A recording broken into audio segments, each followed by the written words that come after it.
Il faut imaginer tout cet endroit, il faut imaginer les arbres en bas, il faut imaginer à peu près au niveau du début des voûtes. Là, on est dans le départ des branches et il y a exactement la même chose qui va se passer dans une forêt, c'est-à-dire qu'il y a vraiment une sève qui va monter dans les troncs, qui va passer dans les branches et qui va rejaillir sur nous en oxygène, hein, si on peut dire ça un petit peu rapidement. La pierre, pour moi, est très importante dans la mesure où elle va pouvoir vraiment permettre, à travers les différents passages d'outils qu'on va pouvoir faire dessus, d'amener cette partie qui peut paraître hasardeuse, mais en fait qui n'a rien à voir avec le hasard et qui va permettre de capter la lumière dessus et qui va vraiment la faire vivre.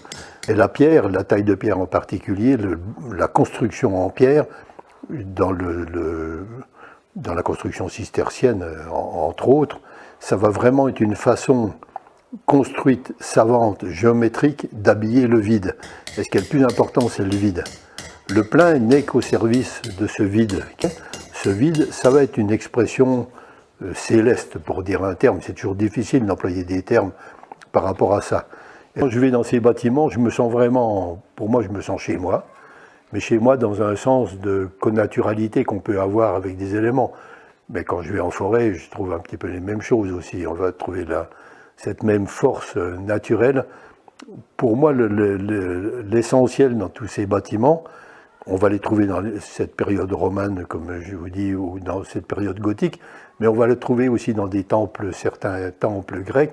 On va la trouver dans des endroits comme on peut trouver à Karnak, Stonehenge, ou dans des endroits comme ça.